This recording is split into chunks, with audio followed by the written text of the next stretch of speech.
I just love following Ted. It is an honor to serve with each of you and to be present with all of you as well. Thank you so much for putting up that slide. My task was to be the practical one, and at the conference level, how do we answer the very questions that Ted raised for us? In the Texas Annual Conference, we were greatly concerned about how do we develop these excellent leaders, pastors, that can meet the needs of today's challenges. It's so true that the vast majority of our clergy are excellent. Day in and day out, they reflect the vision of the Texas Annual Conference for vibrant, growing congregations, changing lives, and reshaping futures for Jesus Christ. They manifest the ethos of our Episcopal leader, Bishop Huey, who shared with the Board of Ministry several years ago what excellent clergy should be. Will you put that slide up? Thank you. A lifelong learner, a turnaround pastor, deeply committed Christian, an adaptive leader. Does this sound like yesterday morning? An entrepreneurial thinker, a creative preacher, courageous innovator, a loving pastor. These attributes, of course, as she shared these with the board and of course with the cabinet, we also had to go back with how do you help find these very people? It used to be so much easier. We just had a natural pipeline. Bishop Huey wrote a paper about this. It used to be that we raised them from cradle, that we had wonderful pastors coming our way. And you know how it was. Many of us fit this bill who are in this room today. We grew up in the Methodist Church and we went to MYF and we were taught how to go to Methodist colleges, and the Wesley Foundation helped continue to groom us, and we received calls, and then we went to Methodist seminaries, and there you have it. But that pipeline has rusted out. And so how is it we develop an ecosystem or a whole ecology that helps us recruit and find the necessary and talented people we need to be the very kick-ass preachers that Ted's talking about? And that's where we have to develop from the very beginning a culture of call in our local churches and in our annual conferences. Gil Rendell has said, what you pay attention to is what you get. And so our district superintendents go to charge conferences and they say, so how many young people, when's the last time you had a person go into ministry from this church? And they laugh and they say, how do you expect to have a clergy person here if that isn't happening? And so we're training lay people to look around and say, who among you could be a gifted pastor? And so that's the very beginning. It's just beginning to develop that cultural call. That's so important for us. So none of us can do this alone. We must be in relationship to others. And that's why our center is constantly adapting to develop opportunities to help clergy at every stage of development, from beginning to identify whether there's a youth among us. You know, you've heard Adam Hamilton say when he meets in confirmation classes that he asks the confirmands themselves, look around you. I want you to write on a piece of paper, who do you think among you could be a preacher someday? I mean, friends, that's developing that call system really, really early. So that ecology, that call, if you'll put that next slide up for me, please. So this is where we begin this process.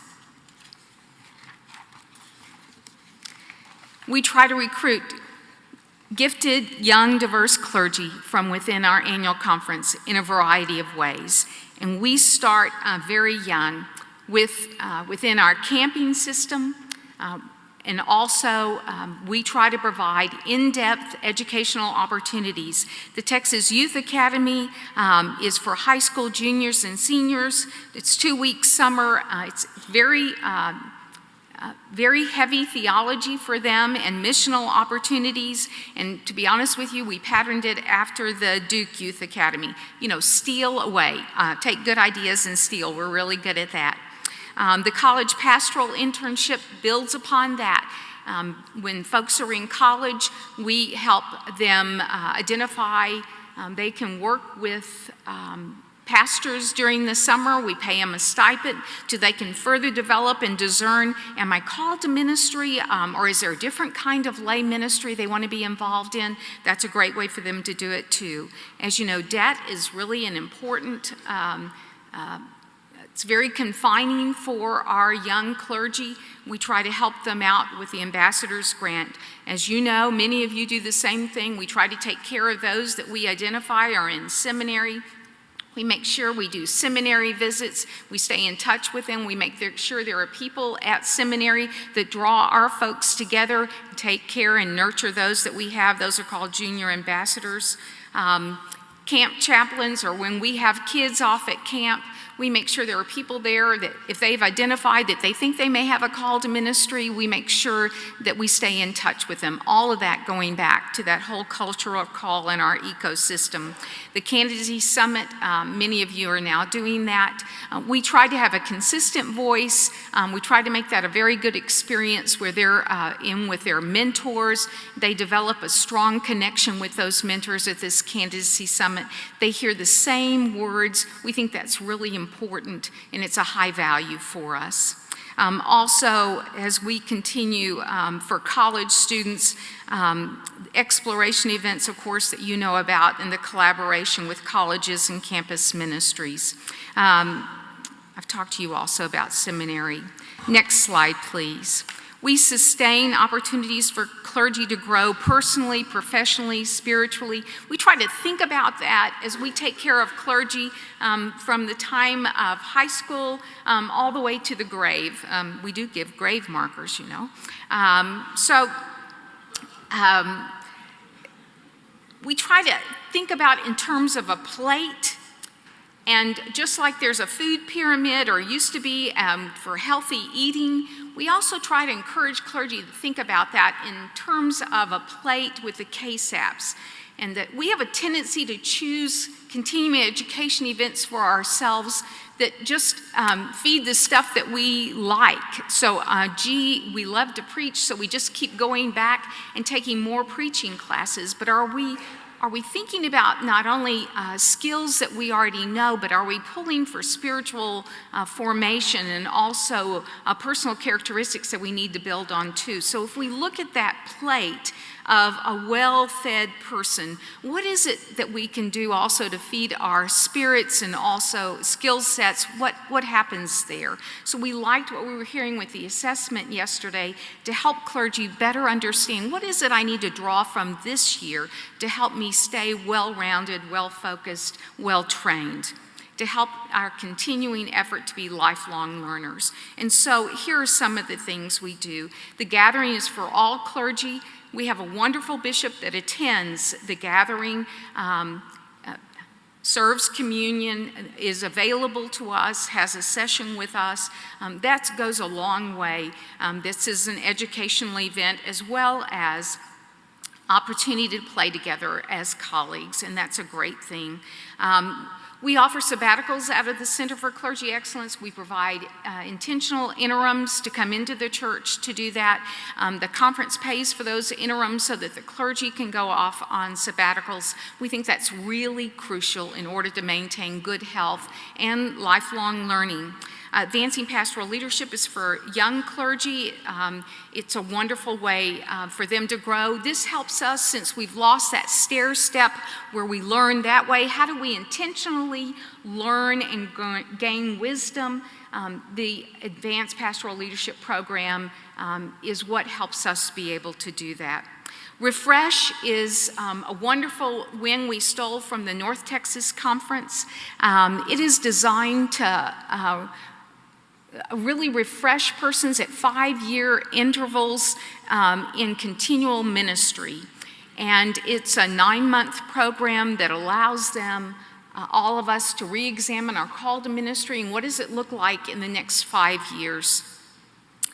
There's marriage and singles retreats, young clergy enrichment, you see that there. The itinerary and relocation events happen every spring to help folks do great transitions if they're moving. Continuing education seminars. The pre-retirement seminar is not only financial, we've learned that folks, we've done a poor job of helping people think about retirement as the third stage or third chapter in their life.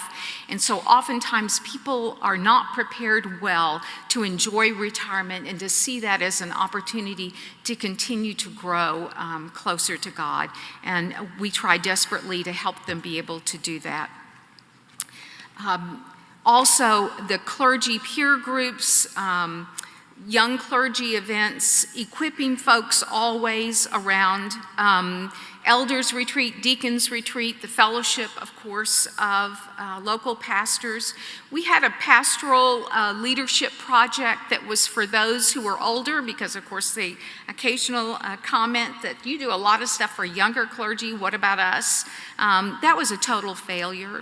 Okay, not a total failure. There were a few people that went to it, but it just wasn't our best effort. And, you win some, you lose some. And so the Refresh program has been better, and we're starting the 2nd year of that at the end of this month.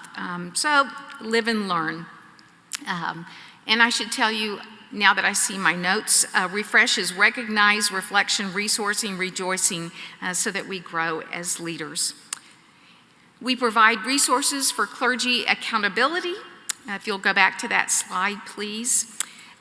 We love the Berkman Personality and Leadership Style Assessment. We use that with incoming clergy in their REMs, and we use it again at Refresh. We build on that. We think it's a great tool for us to understand ourselves as leaders, and we're very blessed to have many trained folks in that area. Of course, we do sexual ethics training, strategies to help with conflict resolution, and we're big on coaching. Our office is able to help provide coaches for folks, and we use it in a number of settings, and that's worked really well for us. The next slide, please. We offer support so clergy can thrive.